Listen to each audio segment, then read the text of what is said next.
What's up, guys? Welcome back. Today's video isn't so much Eurotripper prep. I'm just working in the shop, getting some stuff done on the Corvair, and continuing to set up some new tooling in the shop. But first, you know where I'm at.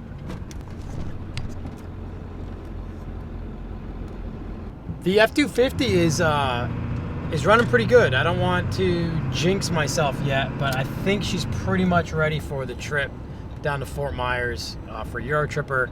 As I mentioned in the last episode, that's about a 10-hour drive from here. So gonna put the truck to work on that trip. I haven't even driven it that far before, let alone towing a car. My friend Mason has offered his single car aluminum open trailer for the trip, which is awesome. So huge thanks to Mason for that, because now I won't have to worry about really working the truck real hard on the way to Fort Myers and back. The 700 weighs 1,000 pounds wet, maybe. I'd still love to put that thing over some scales and see what it weighs. The 700 coupes were right around like 1,200 pounds from the factory, if I remember correctly. So I'm eager to know if the Beetle Pans made it heavier with the bigger motor, or the fact that there's no interior anymore. I'm just curious what we've done to it, if it's still right around 1,200 pounds or if it's heavier or lighter or what. But that little car going on an aluminum open trailer will basically be like no payload for this truck.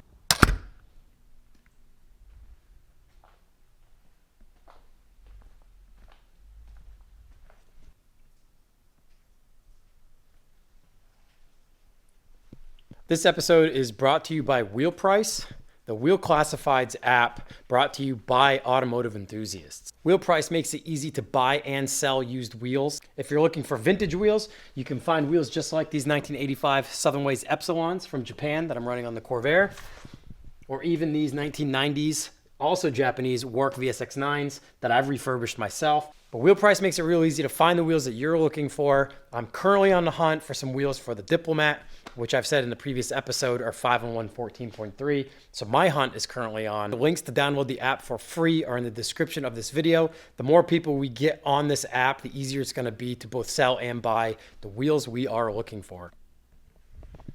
Gotta get the Corvair started, get the air system charged up, air it up, get it up off the ground. As you guys can see, I still don't have a lift in here yet, so gonna get it up on jack stands and start with the oil change and then the fuel filters. I don't think there's really anything else I've really been pressing to do on this thing that I have parts for here right now. The filters that are in the Corvair, in the Rochester carburetors, have been in there since I finished the car with my dad in 2014. So they've been in there for quite a while. I have not had them out since. The car has just been running fine, so I went on to other projects, and I am long overdue to replace some filters in this car. I changed the oil last summer. Even though I only drive this car in the summer, I try to change the oil at least once a year. There has been a few summers that have gone by where I haven't changed the oil. But yeah, I try to do it at least every summer if I can, or at least throughout the winter when I'm not driving it, if I've got shop space to work on it, which I luckily do now. For oil, I'm using the Rova 2050. I need to thank my friend Kenny from Rova for sending a few of these cans over back about a year or two ago. I use this in all the old cars, especially the air-cooled cars. Rova actually formulates this 2050 specifically for vintage cars. From what I was told, they actually make this same 2050 for Porsche, for the old air-cooled Porsches. They just rebrand the can for their general use, but apparently these cans can be found with the Porsche labeling on them as well. So huge thanks to Kenny. I'm still going through them. I think this is one of 2 cans I have left.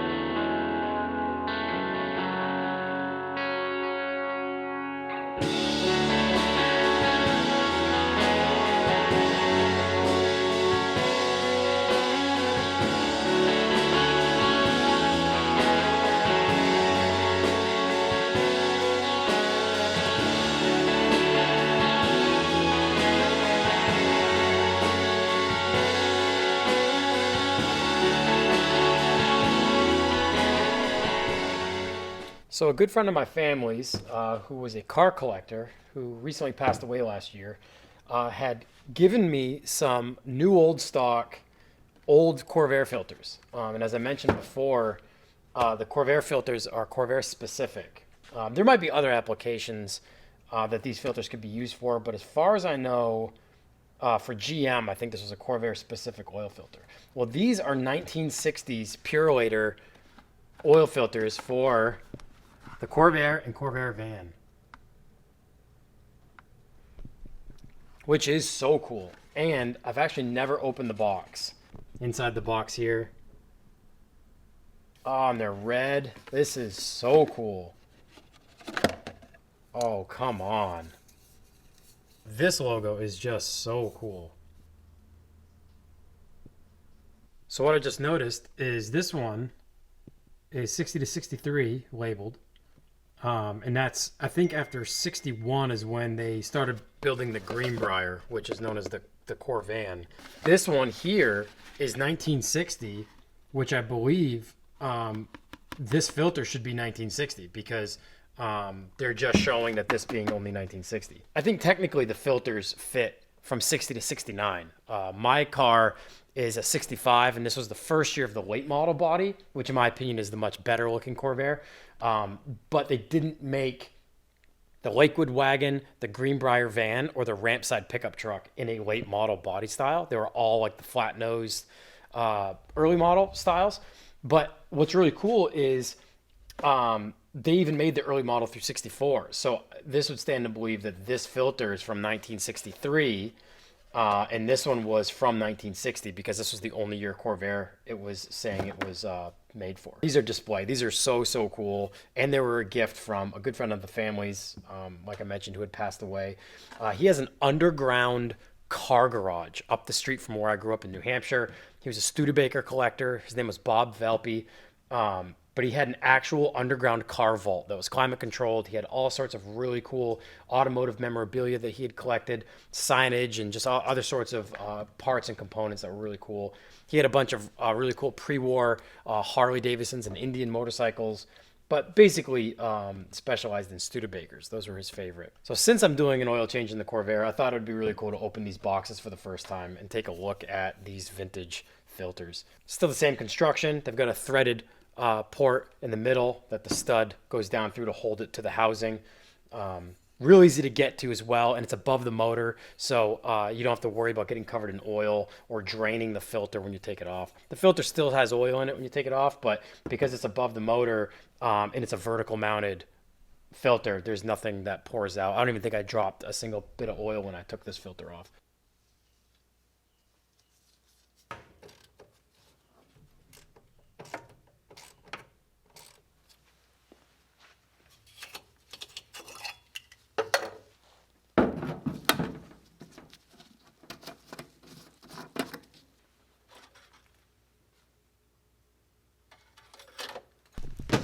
Just gonna get it started and fill the oil filter up. I'm at level now in the pan, so that filter will take some oil.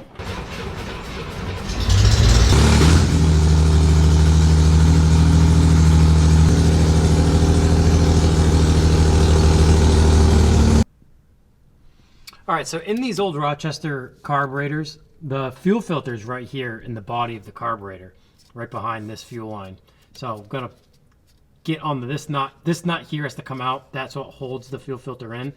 And this nut obviously holds the fuel line into the larger retainer nut that holds the fuel filter in. This is the Monza Corvair. Corvair had a few different submodels within even just the car models of the Corvair. The early models, and I think the four doors were called the 500. But as far as the power plant options went, they had the Monza, which is what this is. This was a 110 horsepower model. It had the 2 single barrel Rochester carburetors. They had a Corsa, which had 4 single barrel Rochesters on it. So it had a different intake manifold and 4 carburetors. And it also had a different instrument cluster. It had more gauges. Then they had a Spider, which was the turbo model. So it actually came with a turboed motor in these cars. And today's standards, it's really not that fast, but I've driven a Spider early model turbo Corvair, and compared to mine, which is only a 2 carbureted naturally aspirated car. It's really quite peppy. The turbo is really kind of cool that they were messing with forced induction in the early to mid 60s in a unibody rear-engined car. All right, so you can see the housing where the filter came out. Now there's a spring that sits in there. I haven't taken it out. It's still sitting in there, but there's a little spring in there that pushes against the back side of the filter that pushes that up against the nut that holds it in, the retainer nut that the fuel line goes into. So got these out, got a quick look inside the filter. And like I said, these have been in there since 2014. So 7 years these have been in there. There is some sediment inside. You probably won't be able to see in there.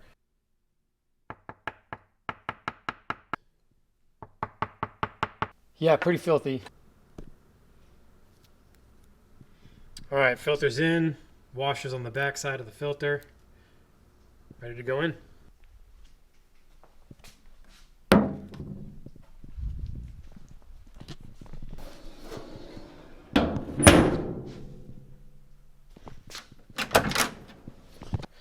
Oil is topped off and fuel filters are in.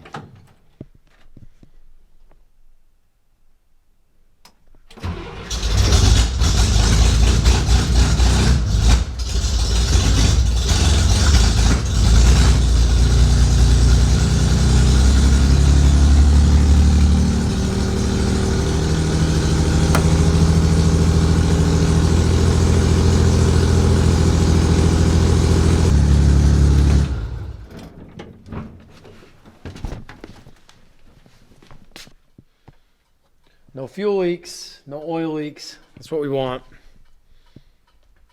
That's it for now on this thing.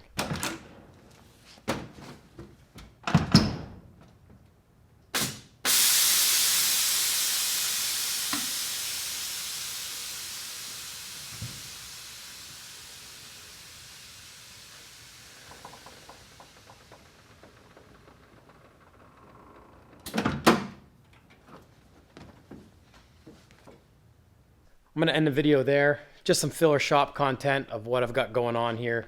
Trying to do my best to document some of the simple and easy stuff that I'm doing on some of these cars.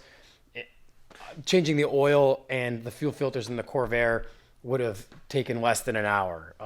But documenting it kind of gets the muscle memory of filming and the editing process back. There has been phases where I've been real good about documenting everything that I'm doing in the shop or on the projects, and then lots of time where I haven't because it's just too overwhelming and takes too much time. Thanks so much for watching, guys, and for the continued support. I want to thank the Wheel Price guys for all of their support as well as the Bag Riders guys. They've helped out on most all of the air suspension projects I've had going on for the last few years. I've put a discount code in the description of this video. If you use code LUDWICS at checkout on bagriders.com, you'll get a discount on all of your air suspension needs, as well as some coilover options too that they provide. Euro Tripper 9 in Fort Myers, Florida is coming up in just a few weeks. Have a few more things to do on the BMW 700 to get that ready for the show, as well as get the OBS F250 in here and do some maintenance on that before hauling the 700 down to Florida. Got front shocks, new headlights, a few other things to do on that. But that's about it coming up in the next few episodes before bringing you guys along to Fort Myers for that trip. Thanks so much for watching, guys. I'll see you in the next episode.